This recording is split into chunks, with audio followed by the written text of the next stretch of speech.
તો ટેટ 1 અને ટેટ 2 પરીક્ષા માટે લિબર્ટી પબ્લિકેશનની ઓક્ટોબર 2025માં જે નવો અભ્યાસક્રમ જાહેર થયો છે એ પ્રમાણેની બાળ વિકાસ અને શૈક્ષણિક શાસ્ત્રની બુક આવી ગઈ છે, જે પીટીસી જેમ અને ડીએલએડ તથા બીએડના તમામ મુદ્દાઓનામાં સમાવેશ છે.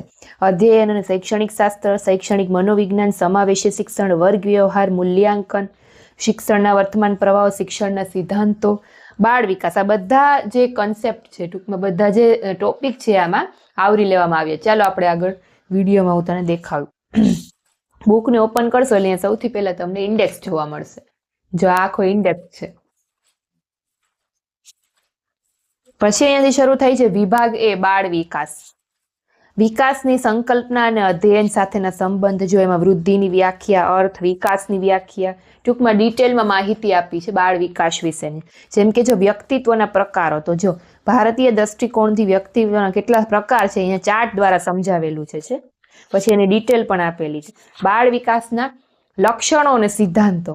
ત્યાર પછી વિકાસને અસર કરતા પરિબળો. બાળકોમાં વિકાસ, ભાષા અને વિચાર. પેજ ક્વોલિટી પણ બેસ્ટ છે.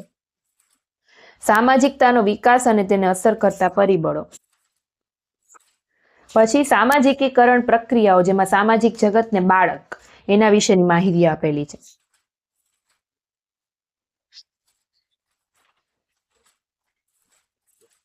બાળ કેન્દ્રીય અને પ્રગતિશીલ શિક્ષણની સંકલ્પના. ત્યાર પછી કેળવણી. કેળવણીના સ્વરૂપો શું છે, કેળવણી બહુવર્ધી પ્રક્રિયા, કેળવણીના ધ્યેયને અસર કરતા પરિબળો, કેળવણી વિશેનું ચેપ્ટર છે. વ્યક્તિગત ભિન્નતા, જેમ કે ભાષા, જાતિ, લિંગ, એનું ચેપ્ટર છે. શૈક્ષણિક મૂલ્યાંકન, અધ્યયનના સિદ્ધાંતો, દ્રષ્ટિકોણ અને પ્રયાસો.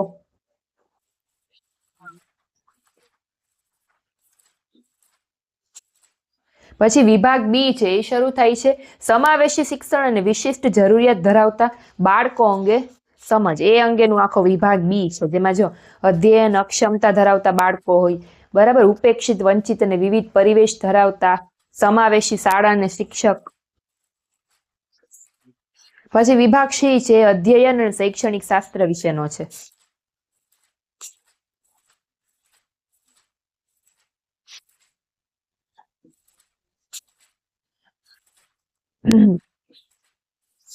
અધ્યયનને અસર કરતા પરિબળો આપેલા છે. શાળામાં અને શાળા બહાર થતા અધ્યયન વચ્ચેનો સંબંધ અને તફાવત, એના વિશેનું ચેપ્ટર છે. પછી અધ્યાપન સૂત્રો. આ બુકની હું લિંક ડિસ્ક્રિપ્શનમાં એડ કરી દઉં છું, ત્યાંથી ઓનલાઈન તમે પરચેસ કરી શકશો. જ્ઞાન, બોધ અને સંવેગો. પછી વિભાગ ડી છે, શેનું છે, તો કે શિક્ષણના વર્તમાન પ્રવાહો તથા શિક્ષણ સંબંધિત અન્ય બાબતો. એ વિભાગ ડી આપેલો છે. જેમ કે પ્રાથમિક શિક્ષણના કાર્યક્રમો જે હોય, યોજના અભિગમ હોય છે, જેમ કે જો વિદ્યાદીપ યોજના છે, બરાબર, વિદ્યા સાધના યોજના છે, એ બધી યોજનાઓ વિશે આપેલું છે. મધ્યાહન ભોજન યોજના છે.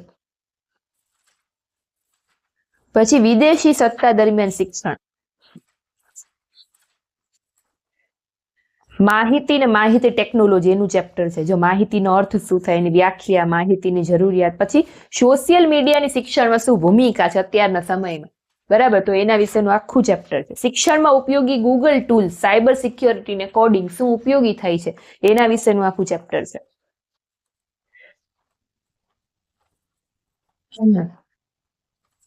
પછી જનરલ રાઇટિંગ, રાઇટિંગ સ્ટાફ અને કાર્યશાળા. ટોટલ પેજીસની જો વાત કરીએ, લાસ્ટમાં આપેલું છે.